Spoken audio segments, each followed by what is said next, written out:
નમસ્કાર વાલા વિદ્યાર્થી મિત્રો, કેમ છો? મજામાં ને? આજે આપણે જોવાના છીએ દ્વિતીય સત્ર માટે વિકાસ મૂલ્યાંકનલક્ષી અસાઇનમેન્ટ ધોરણ 6. એમાં પણ આપણે પ્રશ્ન 1નો ડ જોવાના છીએ. તો વિડીયોને લાઇક, શેર અને સબસ્ક્રાઈબ કરવાનું તો ભૂલતા જ નહીં હો વિદ્યાર્થી મિત્રો. તો ચાલો વિદ્યાર્થી મિત્રો આપણે પ્રશ્ન ડ જોઈ લઈએ. હવે તો અહીં છે તમારે 2 થી 3 વાક્યોમાં ઉત્તર લખવાના છે. અહીં પંદ 3માંથી ગમે તે 2 લખવાના છે. એના તમારે કેટલા 4 ગુણ રહેશે વિદ્યાર્થી મિત્રો. કાવ્ય 11 છે. હોડીએ ધ્રુવનું નિશાન તાક્યું હશે, શા માટે તાક્યું હશે? તો ચાલો વિદ્યાર્થી મિત્રો એ આપણે જોઈ લઈએ. તો એ પ્રશ્ન આ રહ્યો કે હોડીએ ધ્રુવનું નિશાન શા માટે તાક્યું હશે? તો અહીંયા જવાબ આવશે દરિયામાં મુસાફરી કરવા માટે ખાસ તો દિશા જાણવી જરૂરી છે. ધ્રુવનો તારો ઉત્તર દિશામાં અવિચલ છે, તે ક્યારે સ્થાન બદલતો નથી, તેથી દિશા દર્શન માટે હોડીએ ધ્રુવનું નિશાન તાક્યું હશે. ત્યાર પછી વિદ્યાર્થી મિત્રો આગળ છે તમારે અહીં જોઈ શકો છો તમે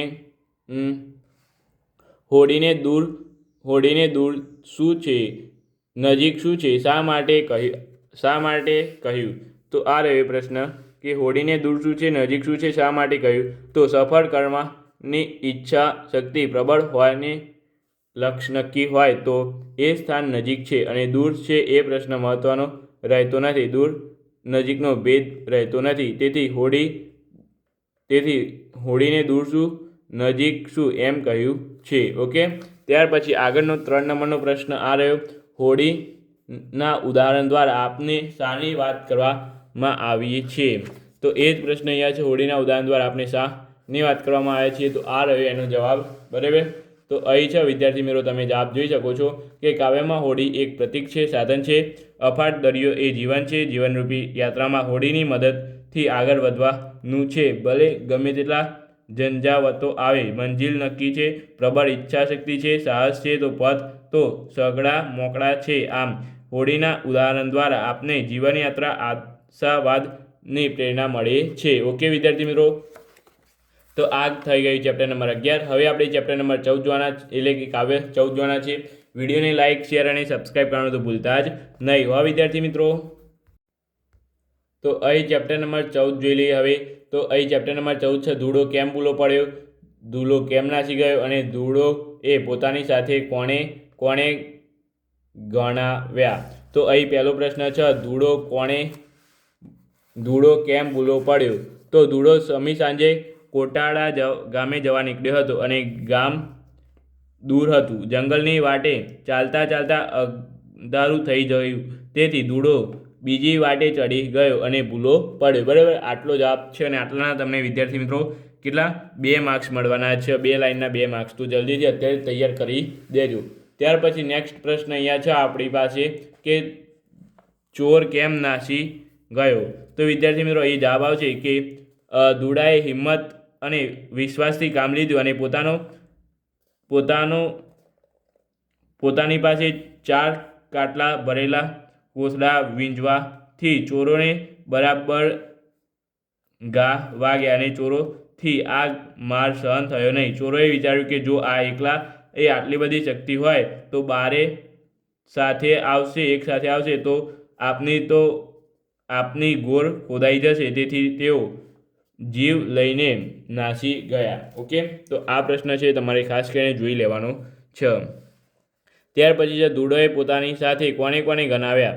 તો ધૂળાએ પોતાની સાથે નામ આ રીતે ગણાવ્યા: 2 હાથ, 2 પગ, 2 આંખો, 4 કાટલા મળીને 10 થાય, અને મારા છેલ્લા 2 ખભા સાથીદારો. તો હિંમત અને વિશ્વાસ એ 2 વિના બીજા બધા જ સાથીદારો નકામા સિદ્ધ થાય. બરાબર. તો આ થઈ ગઈ આપણી ચેપ્ટર એટલે કે કાવ્ય નંબર 14ની વાત વિદ્યાર્થી મિત્રો. હવે આપણે કાવ્ય નંબર 16 અને 18 અને 19 3 જોવાના છીએ.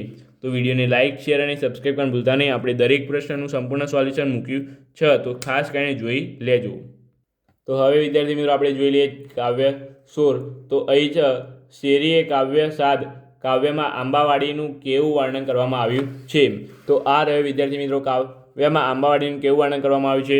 તો જવાબ આ રહ્યો કે આંબાવાડીમાં આંબા પર ઉપર મોર આવ્યો છે. એ આંબાનું એક પાંદડું દેખાતું નથી. કોઈ આંબો ને કૂંપળી પીપળો ફૂટે છે તો કોઈક આંબાને મારવા આવ્યો છે. મોરનો પાદક ગંધથી આનંદમાં આવીને આંબાવાડીમાં કોયલ ટવકે છે. બરાબર, તો આ થઈ ગયો આપણે આ નંબરનો પ્રશ્ન. 1 નંબરનો પ્રશ્ન વિદ્યાર્થી મિત્રો. હવે 2 નંબરનું જોઈએ. તમને ઘરમાં રમત રમવી ગમે છે કે બહાર, કેમ? તો આ તમારા પ્રમાણે લખવાનું છે વિદ્યાર્થી મિત્રો. આ તમારે ગોખવાનું નથી. એવું પૂછાય તમને રમત રમવી ગમે છે એટલે તમને રમત ઘરમાં રમવાની ગમે છે કે બહાર, કેમ? તો આ તમારે જાતે લખવાનું છે. તો પણ વિદ્યાર્થી મિત્રો આપણે આનો જવાબ તમને કહી દઈએ. બરાબર, અહીં છે તમને ઘરમાં રમત રમવી ગમે છે કે બહાર, કેમ? તો મને બપોરે હોય તો ઘરમાં રમત રમવી ગમે છે, જ્યારે સાંજ સવાર હોય તો મને બહાર રમવાનું ગમે છે. તો શેરીમાં રમતો રમવી ગમે છે, કારણ કે બપોરે ગરમીમાં શેરીમાં રમવાથી બીમાર પડવાની શક્યતા રહે છે અને ચામડીનો રંગ કાળો થઈ જાય છે. બરાબર, તો આ થઈ ગયો 2 નંબરનો પ્રશ્ન. એ જ રીતે આપણે કાવ્ય 18 અને 19 જોવાના છીએ. વિડીયોને લાઇક, શેર અને સબસ્ક્રાઈબ કરવાનું ભૂલતા નહીં. આપણે ગુજરાતીનું સંપૂર્ણ સોલ્યુશન તમને નીચે લિંક મળી જશે, ત્યાંથી તમે સંપૂર્ણ સોલ્યુશન જોઈ શકો છો વિદ્યાર્થી મિત્રો. ઓકે, તો વિડીયોને લાઇક, શેર અને સબસ્ક્રાઈબ કરવાનું ન ભૂલતા. હવે આપણે જોઈ લઈએ કાવ્ય નંબર 18. અહીં પ્રશ્ન છે કે એકલો જાને રે કાવ્યમાં કવિ કેવી રીતે સૌનો દીવો થવાનું કહે છે? તો આ રહ્યો વિદ્યાર્થી મિત્રો પ્રશ્નનો જવાબ કે કવિ કેવી રીતે સૌનો દીવો થવાનું કહે છે. તો અહીં છે જો કોઈ દીવો ન ધરે તો કવિ કહે છે કે ધન ઘેરી તોફાનોની રાત્રિ, જેમ કે આકાશમાં વીજળી ક્ષણિક પ્રગટી અંધકારને દૂર કરે, તેમ અનેક વિરોધો વચ્ચે અધકારમ જીવનમાં સળગી જાય.